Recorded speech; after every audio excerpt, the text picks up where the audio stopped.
ഒരു അത്ഭുതം കാണാൻ പോവുകയാണ് നമ്മൾ. നിങ്ങൾക്ക് അത്ഭുതമാണോ എന്നറിയില്ല, പക്ഷേ എനിക്ക് അത്ഭുതമാണ്. ഡ്രൈവർ ഇല്ലാത്ത വണ്ടി. ഞാനിപ്പോൾ അമേരിക്കയിൽ സാൻ ഫ്രാൻസിസ്കോയിലാണ്. അവിടെ ഡ്രൈവർ ഇല്ലാത്ത വണ്ടിയിൽ ഒരു ഡ്രൈവ് കൊടുക്കാൻ പോവുകയാണ് ജീവിതത്തിൽ ആദ്യമായിട്ട്.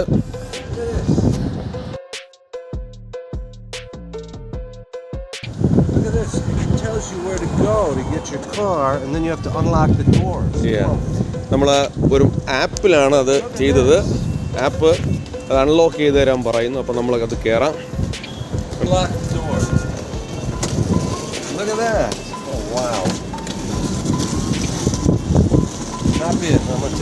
ഞാനും കയറുകയാണ്. ദൈവമേ, ഡ്രൈവർ ഇല്ലാത്ത വണ്ടിയാണേ. കണ്ടോളൂ, ഡ്രൈവർ ഇല്ല, എം ടി ആണ്, ഡ്രൈവർ ഇല്ല.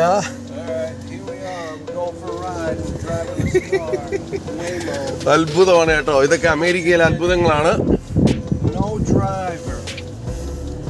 നമ്മൾ യാത്ര പുറപ്പെട്ടിരിക്കുകയാണ്. ഡ്രൈവർ ഇല്ലാത്ത കാറിൽ യാത്ര പുറപ്പെട്ടിരിക്കുകയാണ്.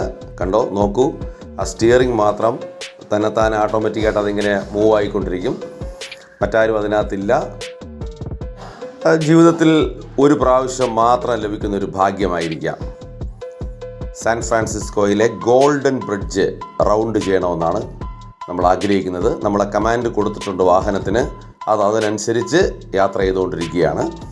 നമ്മുടെ ടെക്നോളജിയുടെ വളർച്ച അതാണ് ഇതിനെ സൂചിപ്പിക്കുന്നത്. ജാഗോർ കാറിനകത്ത് ഗൂഗിളുമായിട്ട് കൊളാബറേറ്റ് ചെയ്തിട്ടുള്ള വാഹനമാണത്. നോക്കൂ, എത്ര മനോഹരമാണത്. കാറ് നല്ല കംഫർട്ടബിളാണ് യാത്ര ചെയ്യാൻ. മനുഷ്യർ കണ്ടോ, ഈ റോഡ് കണ്ടോ. നമ്മൾ റൈറ്റ് സൈഡിലേക്ക് മാറണം നമുക്ക്. അത് ഈ വാഹനം ഓട്ടോമാറ്റിക്കായിട്ട് റൈറ്റ് സൈഡിലുള്ള ട്രാക്കിലേക്ക് മാറിക്കൊണ്ടിരിക്കുകയാണ്. റൈറ്റ് സൈഡിലേക്ക് മാറുന്നത് ആ അകലെ കാണുന്നത് ഗോൾഡൻ ബ്രിഡ്ജാണ്. വിശ്വപ്രസിദ്ധമായ സാൻ ഫ്രാൻസിസ്കോയിലെ ഗോൾഡൻ ബ്രിഡ്ജാണ് അത്. സാധാരണ മനുഷ്യരെക്കാളും മനോഹരമായിട്ട് ആ ട്രാക്കിലോട്ട് വന്നു. കണ്ടോ, സുന്ദരമായ ഒരു കാഴ്ച. ആ ഗോൾഡൻ ബ്രിഡ്ജ് ലക്ഷ്യമാക്കി നമ്മുടെ വാഹനം മുന്നോട്ട് പോകുന്നു. നയന മനോഹരമായ ഒരു കാഴ്ച. എത്ര സുന്ദരമാണ് ഈ യാത്ര. കണ്ടോ, ജീവിതത്തിൽ അപൂർവമായിട്ട് ലഭിക്കുന്ന ഒരു ഭാഗ്യം. വാഹനം, ഡ്രൈവറില്ലാത്ത കാറിലെ യാത്ര, ഗോൾഡൻ ബ്രിഡ്ജ് റൗണ്ട് ചെയ്ത് യാത്ര, സൂപ്പർ. ബാക്കി വാഹനങ്ങൾക്ക് വഴിമാറി കൊടുക്കുകയും ഓവർടേക്ക് ചെയ്യുകയും സ്പീഡ് ലിമിറ്റ് എല്ലാം കറക്റ്റാക്കി പോകുന്ന ഒരു യാത്രയാണ്. യാത്രകൾ അവസാനിക്കുന്നില്ല, അതിങ്ങനെ തുടരും.